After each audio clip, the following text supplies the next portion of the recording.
All right. Thank you. We're good to start. Welcome, everybody. I'm a10cj. I primarily run Donkey Kong Country 2. Pretty much every category is amazing, and I love it. And this one that we're doing today is Warpless. This is, I honestly consider this to be one of the hardest categories if you're doing it on the optimal version, which I'm going to try to do for you today. There will be one trick in particular that's available to us on this version that we'll explain more as we get into the run. But my commentator here is Mad Mark. Thank you for being here. Introduce yourself, Mad Mark. Oh.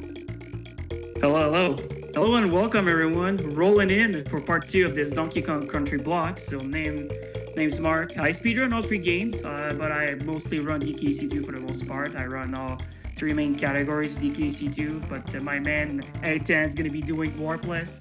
It's a pretty hard category, but you're going to see some good stuff today, people. It's going to be great. So I believe everything is good on our end before we start.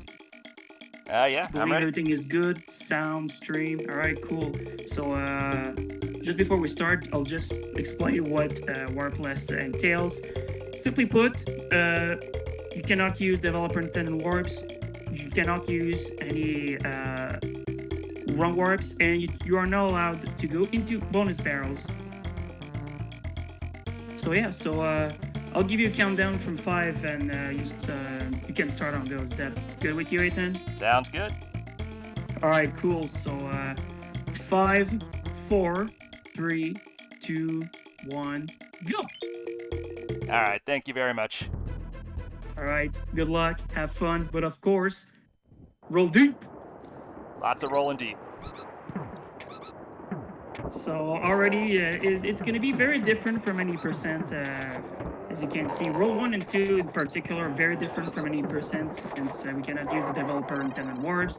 So we're just going to be going to finish a level normally in roll 1, as always. So as in any DKC games, your fastest form of movement is rolling, and wow. roll as many enemies as possible. Oh, well. Don't worry about that. A small missteps. Yeah. It be like that sometimes. Don't a small worry. mishap.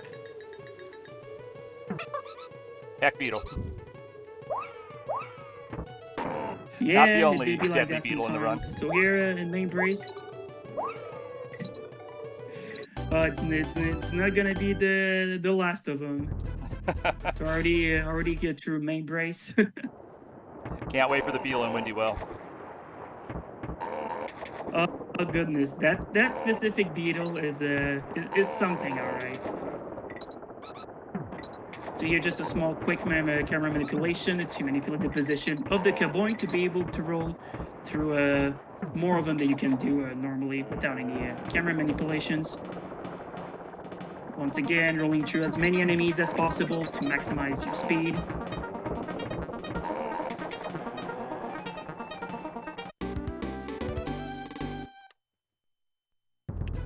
All right, very nice.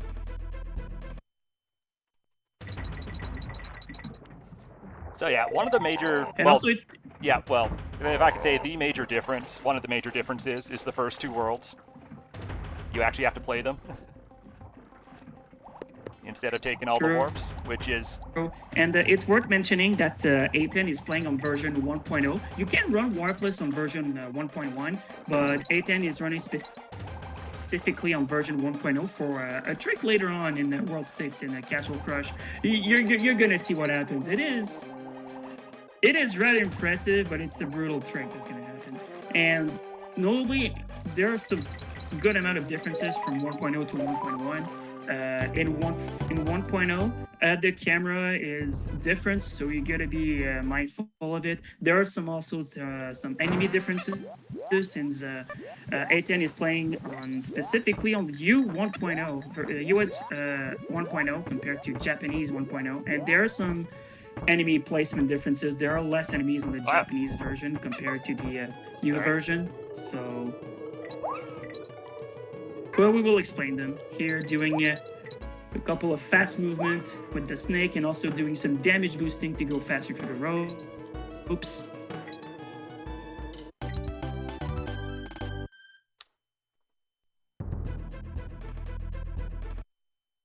But pretty nice. And now we're on the boss of World 1 Crows. So this is this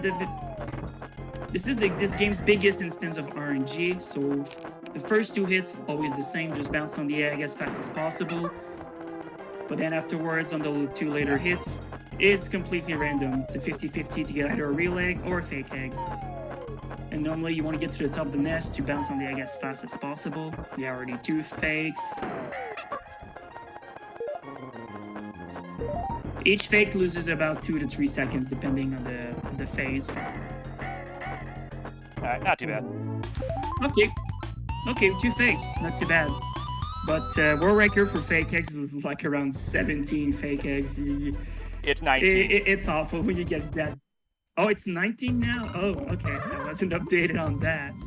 Yeah, my PB is 17. You lose a lot of time.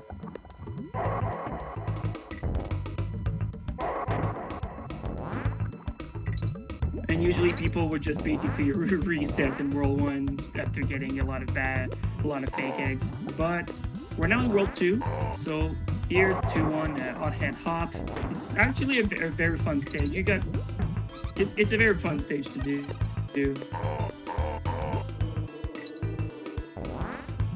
Yeah, I think this is a good stage to really practice your rolls and get the maximum length out of your rolls. It is my favorite stage to do in like IL practice.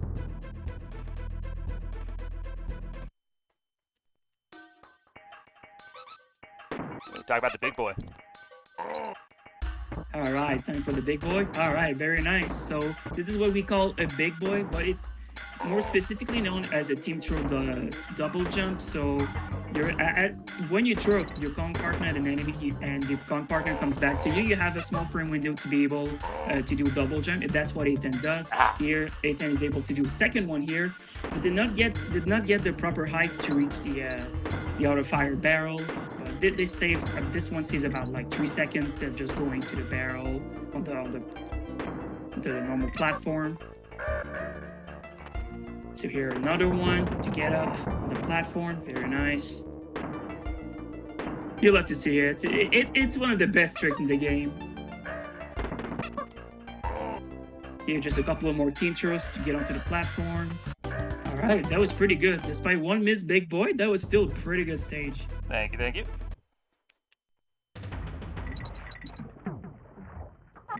So now Lava Lagoon, so another underwater stage. The main gimmick here is the seal clappers. When you jump on him, he cools down the water for a short time. But other than that, it's just this level is pretty straightforward. You just try to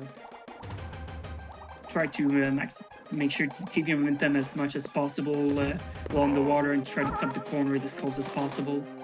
Yeah, one of the laggiest stages in the game, too. Oh goodness, if you have 2 Kongs in particular, this stage can lag quite a lot. But if you have 1 Kong, you don't, there isn't much lag. Alright, thankfully the KC2 isn't very laggy compared to the KC3 where there's like lag in every stage.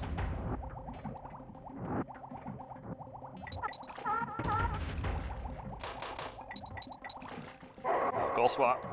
What? All right, nice. Cool comp swap at the end.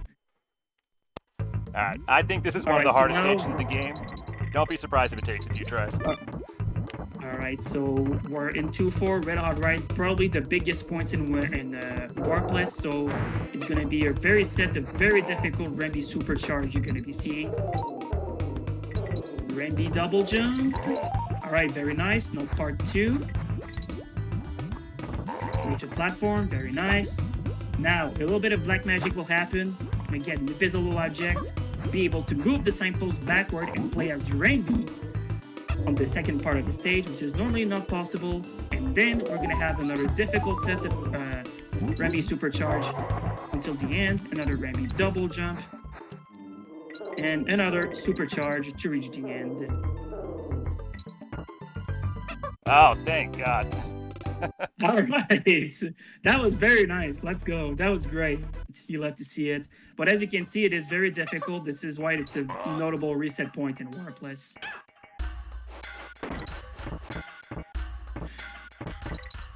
Ooh, I expected that to take all day.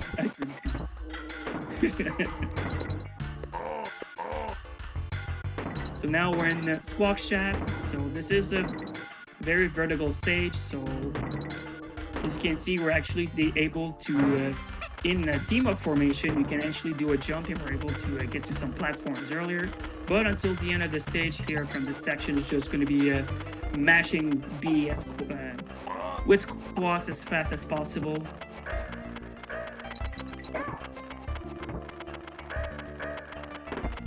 Here, just a small damage boost. Intentional damage boost to get Dixie in front. All the way until the end. Yes, you do want to start the next boss fight with Dixie in front. Cleaver. Oh, as I like to call it, the knife. Yeah, the knife. I do love that name, the knife.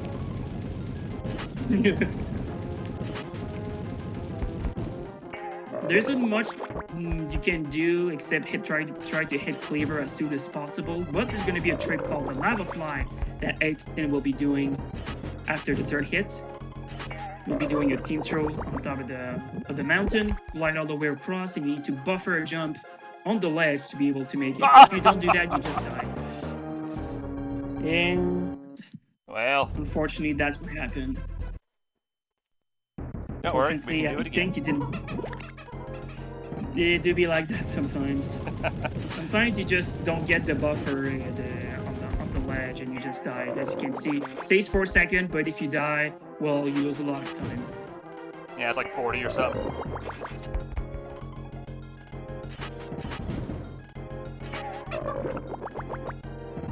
All right, take two.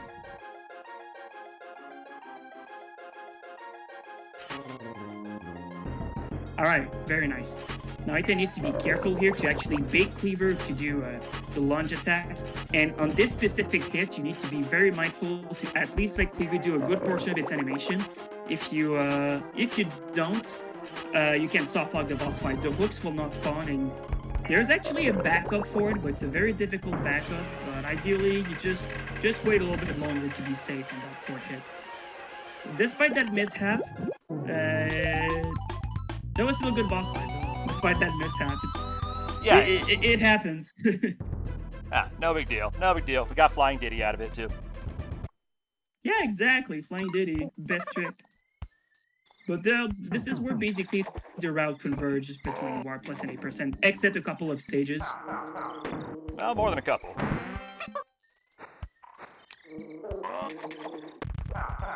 So now Barrel Bayou. Once again, we're going to be using Rambi to we're going to go fast, but sometimes Rambi does not like to cooperate, so heck Rambi. Heck also Rambi. A nice barrel skip. And they really front load Rambi into the first part of the game. That's not wrong. Here, there was a quick dismount before the signpost, and now we're going to be setting your super jump. So you team throw a Kong into an arrow barrel, and that stores the super jump, and a10 will actually take damage of one of the clothes, and will be able to gain a lot of vertical height and to make it across the gap. No G. I heard the G loses 2 frames. But unironically, getting the G is basically guarantees that you get Swamp Fly, as we like to call it. Yeah, that was a good stage though. Very nice. Thank you. And now we are in Glimmer's Galleon, and some people like to call it Croctopus Chase from DKC1 on steroids because, as in every underwater stages, once again, cut the corners as close as possible and to try to keep your momentum as best as possible. It's too easy to just barely bonk a corner and you lose all your speed. You have to build up your momentum again. It can be pretty frustrating. Well, I mean, it's significantly shorter than Croctopus, though, which is nice. True, but it is pretty. It is kind of hard to be able to optimize. Probably the hardest stage to optimize the entire game. Oh, You can lose 100%. from tenths of a second to full seconds lost just because of poor movement in that stage. It's pretty hard. One of those stages with infinite time save. Ah, see, yeah, non-cause is saying that G loses time. Is that actually true? I wonder if that's ever actually been confirmed. All right, another Kong swap at the end. Well, a goal swap, should I say. So when there's some instances where you're in a uncertain state and you can actually Kong swap on the end goal target to be able to get the preferred Kong in front for the stage that is ideal. So, but now we're in Crockhead, so compared to 80%, we're at the halfway point. You would do a wrong warp. Here, we're just gonna play the level normally, and it is a great stage, but compared to a version from 1.1 to 1.0, for some reason on 1.0, the Crockhead platforms, it's actually easier to clip through them on 1.0. So I then just need to be a little bit careful to just not fall down the swarm and die. But that was pretty good. Very nice stage. Crockhead is my favorite stage. It is a great stage in Warpless. Yeah, if I play the full stage, of course. Alright, jam, rat jam. Oh yeah, rat jam to the chat. Any jam emotes? So rattle battles, so you control Rattly, but I still question why you control Rattly, that is an animal body, much better for vertical movement in a horizontal base stage. I will never understand that. So here, you gotta keep your movement as consistent as possible to be able to just, well, simply not take damage at the worst possible moment. Just keep your movement as consistent as possible, there's gonna be no issues. Just a small rampy double jump here, just to go just a little bit faster. YOLO. Alright, nice. Rather difficult movement here to be able to not take damage on that last set of caboings. But that was pretty good. Oh, that was a goal. Oh, nice. Let's see it. Very nice. So now, once again, we're going to be doing another super jump here in Slime Climb. This time, we're going to be doing a Kong swap on the water, get up the rope, and actually take damage on that beetle. And we're going to go fast. But a side effect of this super jump on the Slime Climb, you actually skip the trigger to make the water rise, so a10 needs to be very mindful and also careful to not fall down. If you fall down when you do the super jump and skip the water triggers, you can be you basically end up being stuck. So you need to be careful about this. Well, I done fell down. So there's a lot of rope climbing. And also a lot of rope climbing. Unfortunately, we will not be seeing the super big boy, as I like to call it, where you do a big boy, team triple double jump on 2 enemies instead of 1. So you just resort to doing the level normally. Yeah, I could have gone better. But despite taking damage, that was a good stage. It was pretty good. Here's a small detour to actually get the DK barrel. Quoting point trick coming up later on the stage. This is basically the song that makes everyone remember their childhood. Any childhood havers in chat? Also, what a10 is trying to attempt here what are called the quick shot. It's a 2/3 frame window to actually shoot out the barrel immediately in the same direction. It can be a little bit tricky, but if you have, it's just a question of timing more than anything else. Intentional damage boost, well, damage boost here to actually get the proper Kong order for a trick called Vine Clip coming up.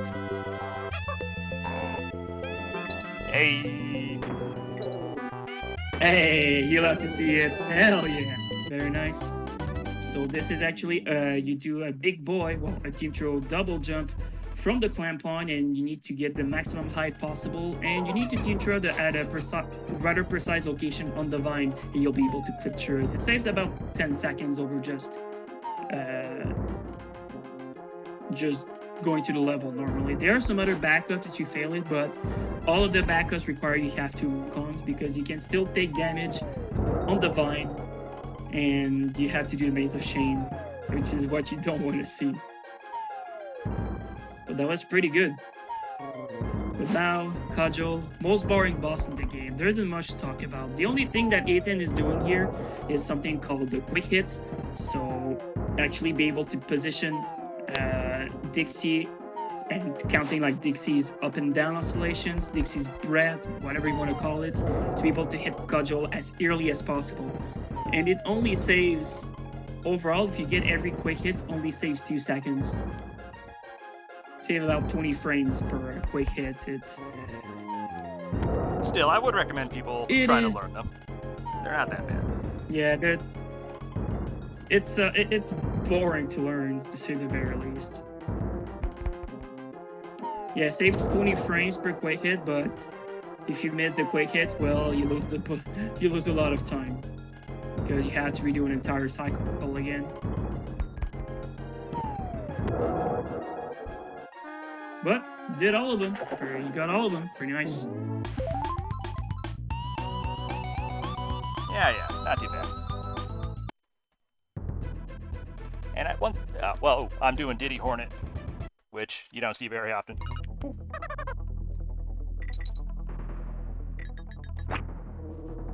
All right, nice. The standard route is with Dixie in front, but here a10 is actually going to go with Diddy in front here in the Diddy Hornet. There's a reason why you Hornet Hall.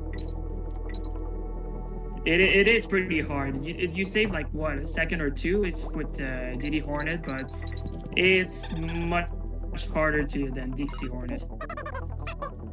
And actually, we're going to be getting Squitter here. That is on the top here. And Squitter will be used for another trick coming up, the Scrolly Scroll. So a10 is going to use the hook, actually make a platform, dismount Squitter, and remount Squitter while on the hook, and somehow that just messes up the camera, and the camera will automatically push you forward very fast, and you save a couple of seconds while doing it. You save about 6-7 seconds over just playing the level instead of not doing Scrolly Scroll. It is pretty cool. Yeah, the game seems like you're on Squitter and the platform at the same time, or something like that.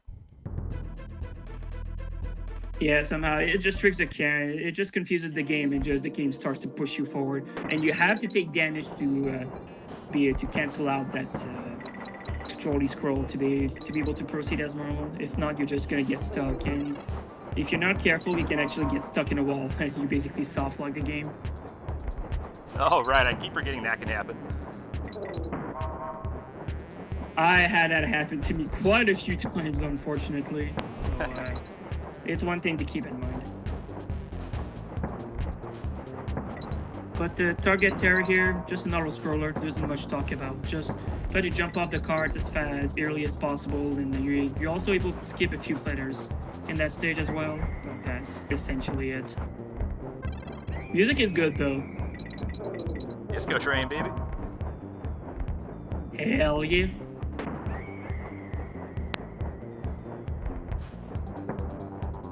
That would be great. That would be a great time for donations.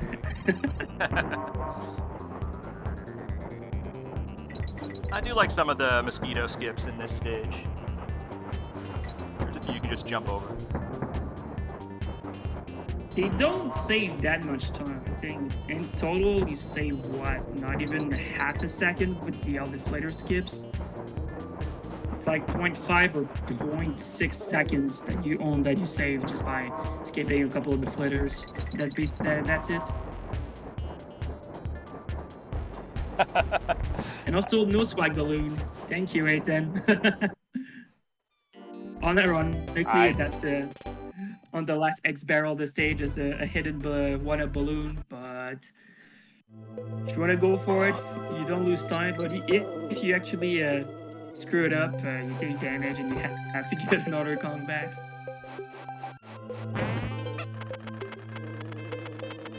So now Bramble Scramble. This is a stage where you do it mostly as squawks. So it's all about movement in this stage and dodging a lot of enemies. One small difference compared to the US to the Japanese version is that there are a couple more bees on the North American version towards the later portion. Here, doing a little signpost despawn to keep spots in this section that normally you're not supposed to, but it is quite a few seconds faster to do that. You take damage on the top vine where the signpost is, and you will be able to despawn the signpost. Pretty neat. I think that's a pretty cool trick. Oh. It is pretty fun. That section right here, there are more enemies on the US version compared to the Japanese version. And that last section here, the last corridor, there are 2 less close in the Japanese version. But that was pretty good though. Yeah, you took. Yeah, there are 2 less close on the Japanese version actually. So here, Rickety Race. So we're gonna take this hidden plus barrel, and we're gonna go fast. Jump too early. Too early? Really? That's a weird one. That was really early. Well, I think maybe the bounce on the coaster messed you up. That's possible.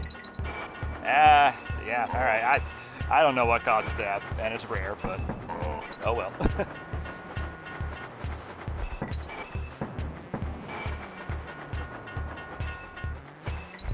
But Rickety Race is, it's still, even if you go fast, it's still essentially an auto-scroller.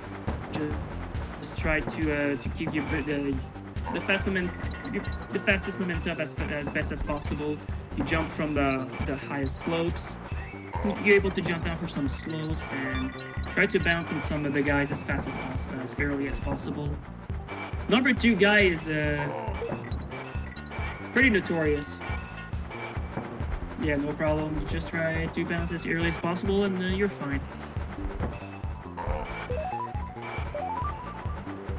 Free DK coin? Yep. Just finish first. Well, just kill number one guy, and there you go. Alright, we're going back into Rickety Race. You may be wondering why we're doing that. Well, what a10 is going to do is actually glide over and actually break the plus barrel here. This was actually set up, well, I mentioned it earlier, but this is actually the reason why Warpless is playing on 1.0 now. Is for a trick later on, we're going to see Castle Crush called Castle Climb, and I will explain more when the time comes, but what a10 did is very important to do that. But we're in Mudhole Marsh, so it is a hard stage, but I would say it's a pretty complete stage. You got a lot of jumping, rolling. You can do some pretty deep rolls, and 90% you would finish it with a wrong warp. But here 90% in a Warpless, we're just gonna finish the stage normally. It is a pretty fun stage though, in 90% in Warpless, and unfortunately slipping off the platform. Sometimes the platforms at that stage can be a bit dangerous. You just gotta be careful. That's an extra tight landing spot right there.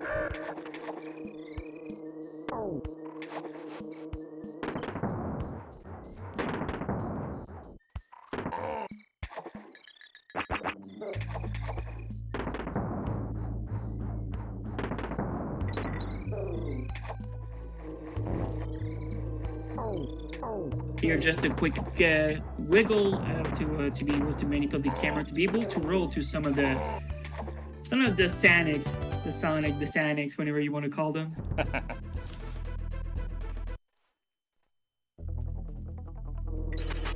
And now Rambi Rumble. So we're going to see a pretty interesting big boy already right at the beginning of the stage. We're going to be doing a big boy on the clamp on. All right, Via boy. Very nice. You love to see it. This actually skips a pretty considerable portion of the stage, so it saves about 10 to 12 seconds, and also getting B skip on top of it, and taking a damage boost on the cutlass. That is pretty good. Getting all the tricks. What we're doing here the second portion of the stage as Rainby. Just do a couple of supercharge. Oh, and you went for dead jump. Amazing.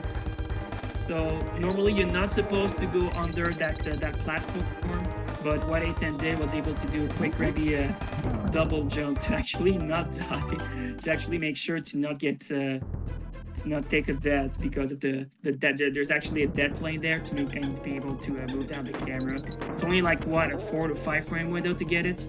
If you don't get it, you die. Oh, I think it's a little it was more pretty cool. lenient than that, but well, maybe, I don't know. But that was pretty cool. You show it off.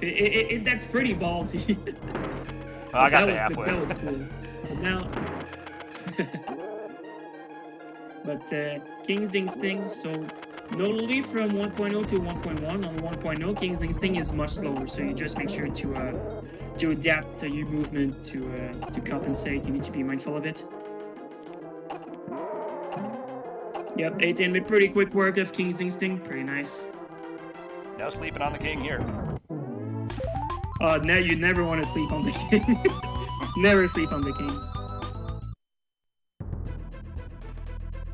And we're moving on to World 5. World 5 is basically the exact same thing as many people say. Well, with the exception of Ghostly Grove, if people go for a certain wrong warp there, but for the most part, it's basically essentially the same as in 90%. This world is essentially just all movement. There's no like very difficult tricks. Well, there's a wrong warp that I mentioned in the Gusty Blade, but other than that, it's just all movement. It's probably one of the best worlds in the game, in the speedrun. Yeah, definitely. This is the stage I go to generally to just practice my general horizontal movement. It's a great stage. It's a great stage for IL practice. And a quick blink at the end to just instantly hit the end goal target. That's pretty nice. Yeah, I think I never get that blink. Alright. And now we're in Haunted Hall, so... Oh yeah, this ghost, Cackle, not a boss by the way. But we also, Haunted Hall, we call this level 2-Pack's Library, because Cackle is literally 2-Pack. I mean, literally, yeah. But this is not... But at the same time, you do not want to sleep on this, you don't want to... Well, sleep on this auto-scroller, because a10 is doing a lot of very specific jumps to be able to gain or conserve as much momentum as possible, and you can save at least 2 or 3 seconds. It's like 5 seconds if you don't do them at all. Jumps. It's about 2-3 seconds at the very least you can save by doing these specific jumps.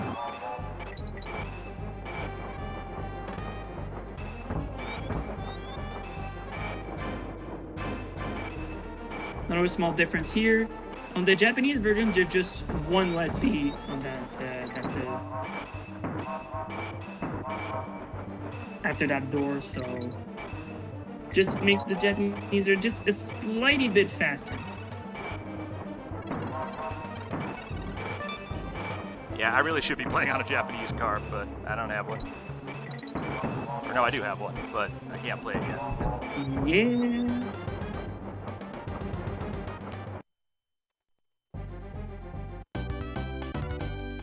But other than that, it's a pretty standard auto-scroller. There isn't much else to talk about. But now we're in the Gusty Glade. In 90%, there's actually a wrong warp that is possible to do in that stage, but it's arguably one of the hardest wrong warps to do.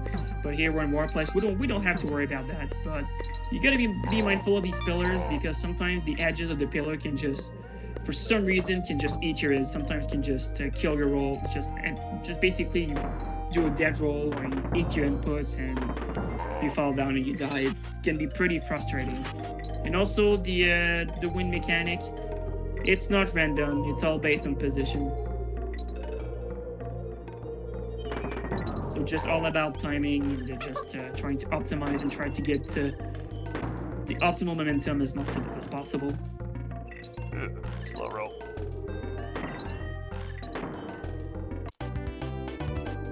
And a quick cog swap at the end to set up Dixie to make sure to have Dixie in front for the next level, Parachute Panic. This is basically the one level that the level to show off, to be honest. So normally in this level you would take the purple parrots to slow down your descent, but we don't need them. We're just gonna fall down through the entirety of the stage. It's all about muscle memory.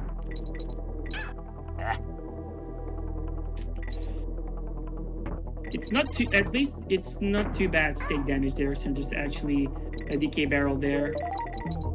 Yeah, a little early on that, but alright. Just taking that section very safe, because in that section, if you died too early on the previous section, you have no way to back it up. You have to die and reset from the halfway point. But despite that, that was a great stage. Very nice. You backed it up very nicely too. Thank you. Yeah, I know your backups.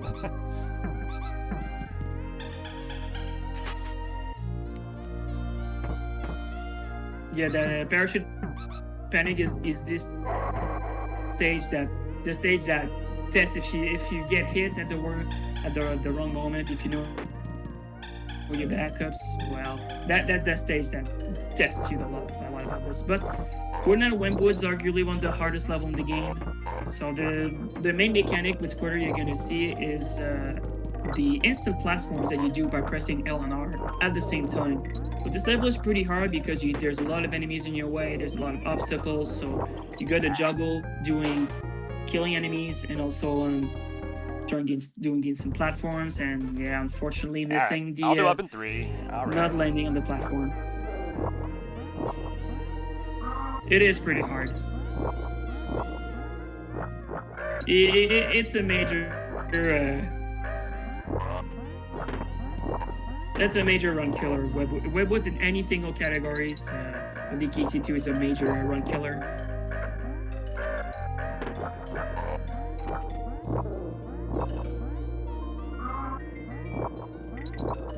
Also, there's a couple of deboosts. When you do damage boosting with Squitter, you have actually a small frame window to be able to do another jump again.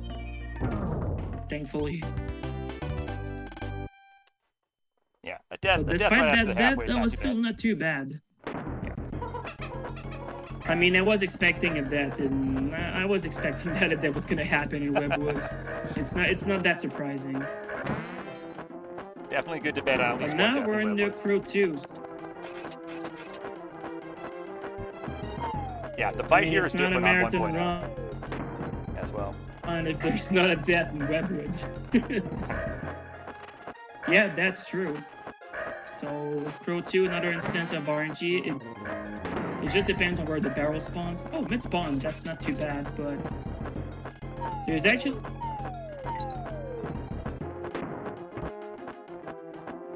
because this boss moves slower on 1.0, so you just gotta be careful to not bounce on the boss too early. If not, you get stuck.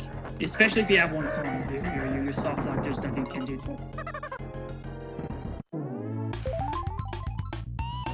But you get decent RNG too. Very nice. Oh yeah, not too bad. Alright, it's another hard trick. Don't be surprised if it takes a few tries.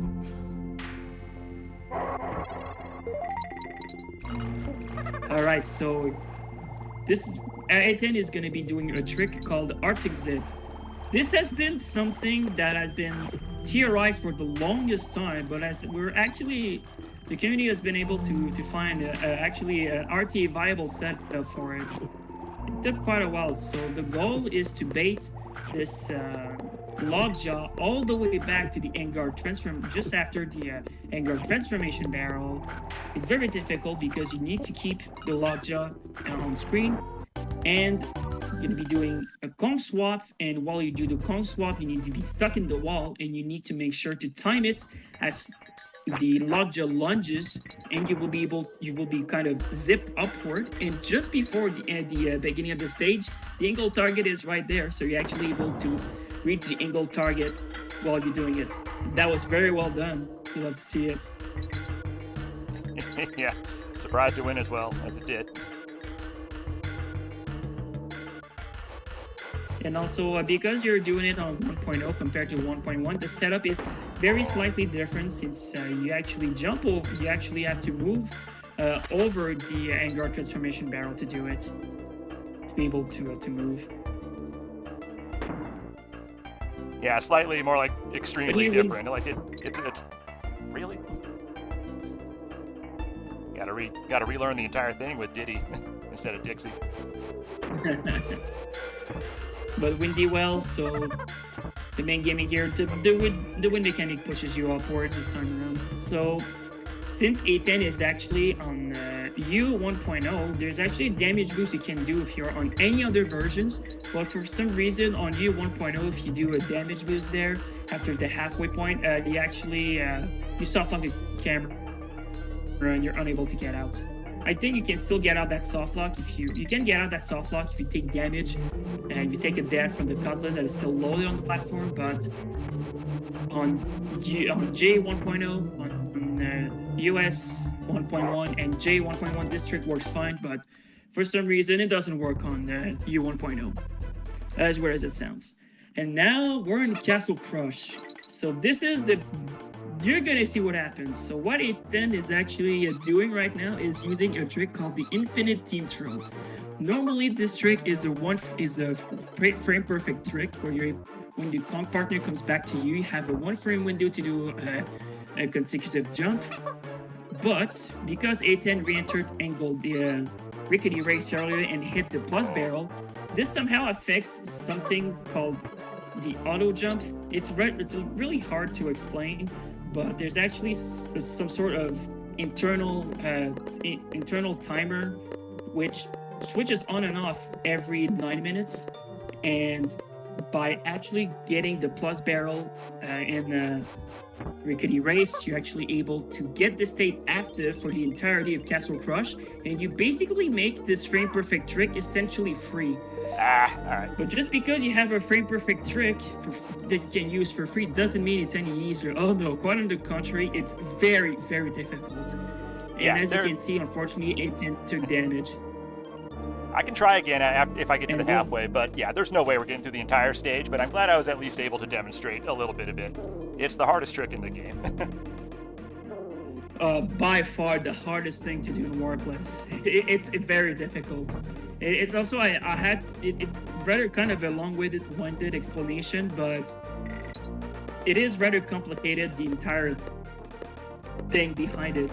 It's the Japanese community that actually found this, and I still cannot believe that this is actually a thing that you can still do. I just can't believe that this was found. Yeah. But if you take a damage... Oh, sorry, go ahead. Well, only 4 people have done this in a run.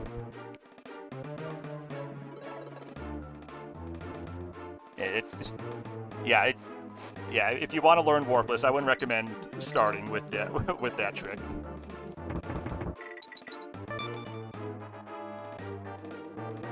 Okay, intentional death here. Yep, intentional death, so A10 will still be able to actually resume the trick from that part. Will actually be able to keep going because at that point A10 still has the trick active. So here, just gonna take quads to go a little bit faster, and actually will resume doing the what we call castle climb. That's what we call it. We call it castle climb, and we'll be able to resume it at this point right here. But as you can see, it is very difficult because you have to make sure to keep your team throws going. You have to dodge everything and just make sure to not take damage, and it's very difficult to do. But it's pretty cool, but it's hard, really hard.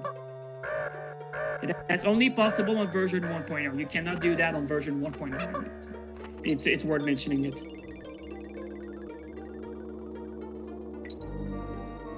You have to time your throws very precisely.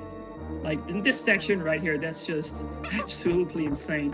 a10 is just needs to time the team throws very carefully and dodging the bees and moving all around. It's impossible. Well, I'm glad you got to show it off.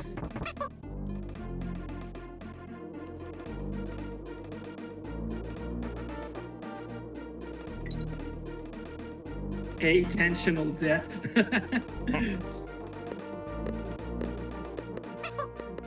Well, I'm glad I took that death too. Still ended up saving time. And even then, you still save time, though. I believe you still saved quite a good amount of time if you didn't get the entire way through. That was still very good. Whoa, and okay. As you can see, it is an extremely difficult trick to do, Castle Climb. Can't believe you missed me there. But thank you. Yeah, I saw the snapshot almost hit you, but you dodged it. Well, then I got thick beat. That's fine. But thank you for showing off Castle Climb, a10. Much appreciated. Yeah, glad it worked. We're calling that a success, right? Yeah, I would call it a success still. But we're in the clappers here. It is a pretty good stage, so main gimme here is the snapjaw, and also there's the clappers once again, which will freeze the water to be able to cross, and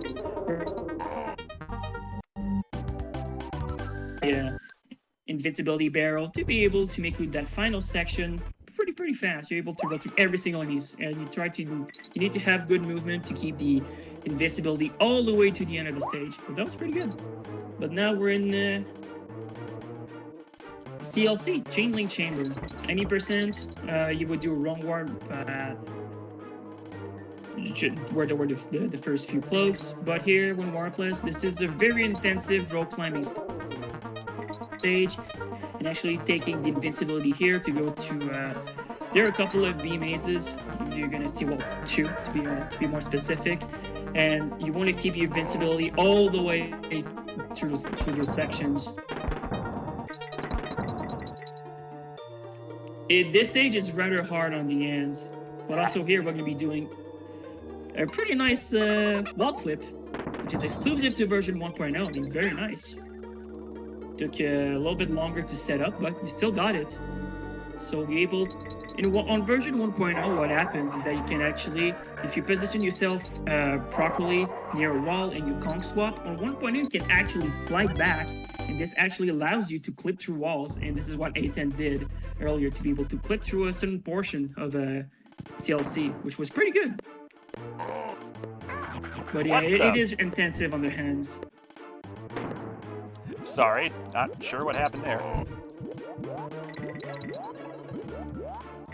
Big clamp on. Yeah. Well, we're in Toxic Tower now, another very difficult level. So what a10 is doing is actually a few tricks, well, what we call the rapidly double jumps. You have to do certain specific inputs while holding A and tapping B, and you're actually able to gain a lot more height than you would normally by just doing charge jump and just regular jumps, and you move much faster too. That was still a pretty good Radley section even if you took damage and you took like the normal way around. Yeah, well, thank you. The safe passage. Damage, though. Perfectly. There's absolutely nothing wrong with taking the safe passage. Squawk session is much less difficult, but it's still it can still be easy to take damage and actually die. Small B skip, very nice. Up in 3? Apparently not. Oh, almost. I got Dixie in front now. All right. But still, that was still a pretty nice Toxic Tower despite the mistakes. That was still pretty good. Not Hey, dying you and saved talking Donkey. down. Game's over, right? Oh. Debated. Well, game's not quite over. We still have one more stage and we have one more boss to fight. Are you gonna go for the jump? No.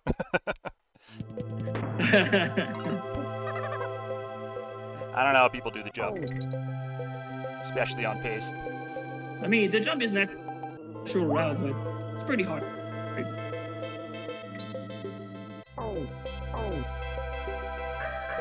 Actually doing some quick camera manipulations to be able to go just a little bit faster and be able to roll through the Catho Ninetales. And we're going to be doing a trick called the race skip, which you have to fly over Screech to be able to skip the race. You don't get the cool music, but we get the beautiful music. And also what a10 here is also doing is trying to not go over a very specific height. So it's just gonna make a10 be able to finish the level a little bit faster. It saves about what, a second or something? 2, I think. Because the game, Oh no, not if I remember, it's just about the one. game still about a second, right? Yeah, not. Because the game still tracks. It's like the game tracks just the height of where you're at with squats, and so by trying to stay as low as possible, you're still able to, when you despawn, when you turn back into a con, you have the stage, you don't trigger the fanfare. If you would just, you would really notice it, but normally if you don't, you would normally be much higher, and you would actually trigger the fanfare at the end of the stage. Well, that was a pretty good sprint, though. Thank you. I did it with one Kong, too. That's pretty nerve-wracking, the race. Yeah, you took damage, unfortunately, earlier, just on that corner of the bramble before doing race skip.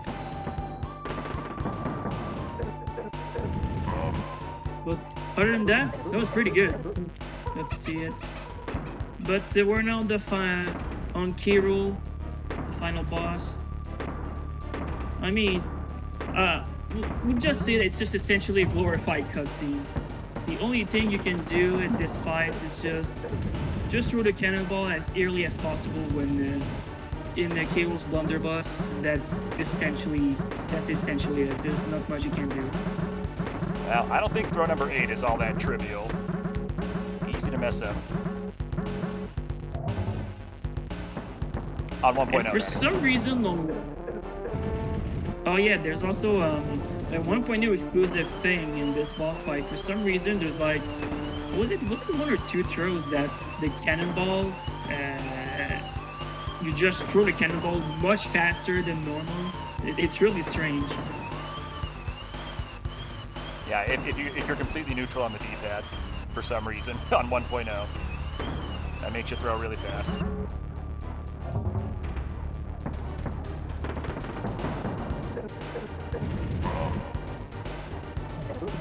But I'll go for it anyway. Blue Diddy?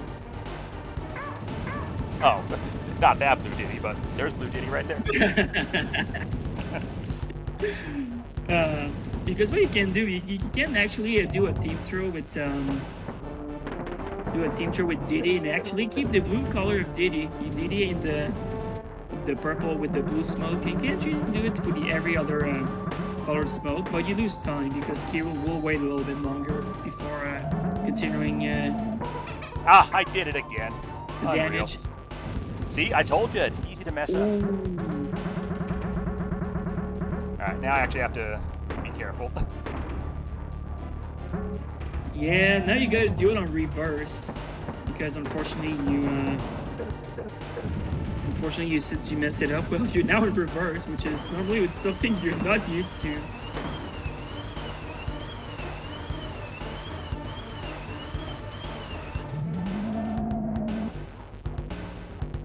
But the time is coming up soon as the DK coin lands underground. The crimp coin lands on the ground.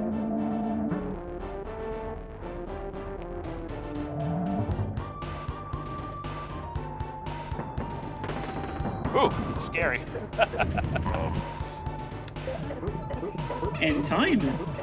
Yo, nice run, A10. 52-56. A 52, I'll take it. Oh my god.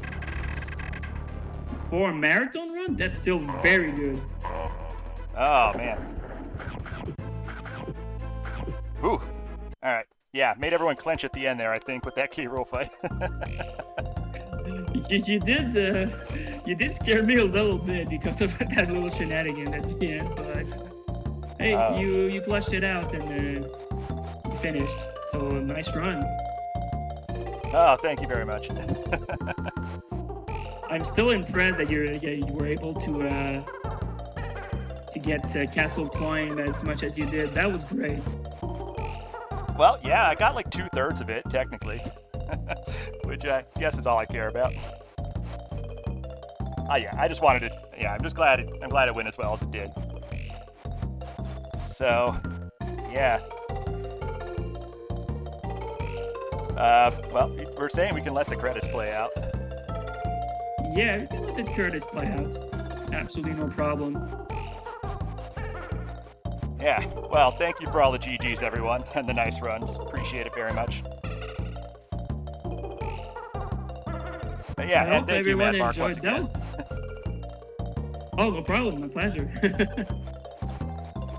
I hope I did a good job explaining a bunch of the stuff because, well, this run goes very fast and sometimes there's not enough time to explain everything. It can be pretty hard to follow for someone that is not familiar with the ins and outs of BKC2 speedrunning. It can be pretty hard to follow and just absolutely not understand what happens. Especially Castle Climb. Yeah, maybe we can try to explain Castle Climb a little more in depth. Because there's a lot that goes into it. Yeah, I basically did a summary of what happens. It's just that auto jump, the auto jump state, but it is hard to explain in a run because it's just there's an internal state that goes on and off every 9 minutes, and then you need to hit the plus barrel in rickety race to ensure that the state will be active during Castle Crush, and then you have to do the infinite team throw trick. There's a lot that goes on to explain in Castle Climb, but at the same time it's pretty cool, and I'm glad you got to show it off. So props, A10. Yeah, thank you. Oh, and Arctic Zip, Diddy Arctic Zip. Went well, I got it first try, which is nice. But yeah, you got it first try. That was sick. Yeah, it's just complete. I don't think Arctic Zip is that bad when you're doing with Dixie on 1.1, but on 1.0 with Diddy, it's like entirely different. And you know, yeah, you have to. Yeah, there's like extra movement you have to do to go over the barrel, and it's easy to go into that barrel too. Yeah, because that Vanguard barrel, the beginning of Arctic Abyss, is actually different from 1.0 to 1.1. On if I'm not wrong, on 1.1 it's higher. I remember it's higher on 1.1, so you're actually able to go under on 1.1, but on 1.0 you have to go over it instead. That's right. But yeah, it's lower on 1.0, but Diddy's hitbox is weird in the water, so you can't actually go under it or over it by like Diddy's like complete almost in the ceiling completely. I love it. Yeah, true. Oh, and Red Hot Ride. I was dreading that one. You still nailed it. That was sick. I'm shocked because that was giving me trouble all week. It is pretty hard, and it's pretty notorious. As I mentioned, well, it's a pretty notorious reset point. Oh, thank you for the shout out to Mad Mark. Yeah, go follow Mad Mark. He's been around this community for a long time, knows everything. Everything. Yeah. It depends, I guess. But and you got I run all 3 games, so. Well, you got a very good Warpless time as well. Yeah, I definitely want to go back to Warpless eventually and actually improve my time. Castle climb? No, pass. I still want to run on 1.1. I'm much more comfortable with running on 1.1. And there's a thing that should be mentioned. You can run both Warpless on 1.0 and 1.1. There's actually nothing wrong with that. But if you run on Warpless, you want to run Warpless on 1.0, J1.0 is the way to go. .u 1.0. Yes. Because there's actually something that I forgot to mention is that I believe that's on U 1.0, the when in the Crockhead Clamber. Well, if I remember, there's also something exclusive to exclusive. You can actually, even when you jump on the Crockheads, you can actually fall through them on U 1.0 for some reason. It doesn't happen on the J 1.0 for some reason. U 1.0 is not ideal, to say the least. Yeah, those crockheads are pretty slippery. You gotta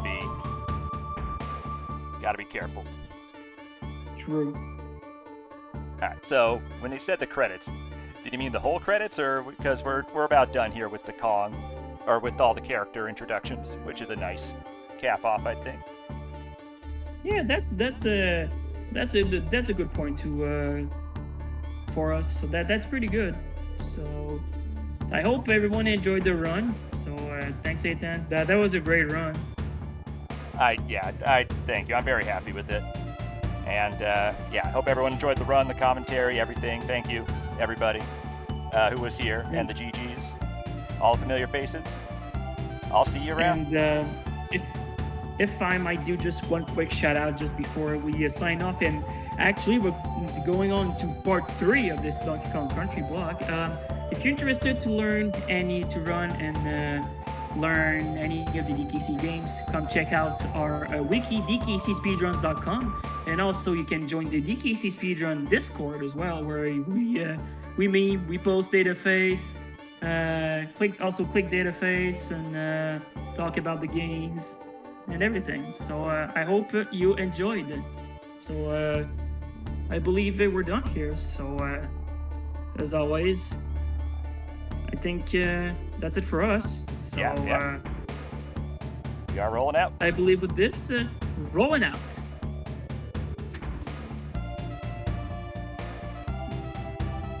Alright, leaving the call.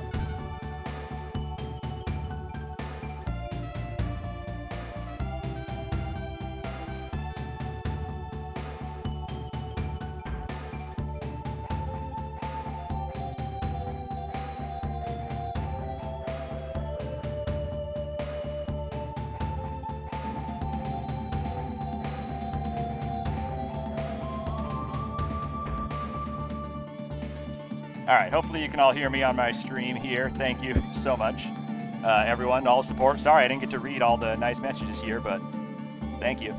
Alright, hopefully you can all hear me on my stream here. Thank you. But yeah, I'm going to sign off here. I'm going to see if I can join the DKC3 commentary, actually, so I'll see you.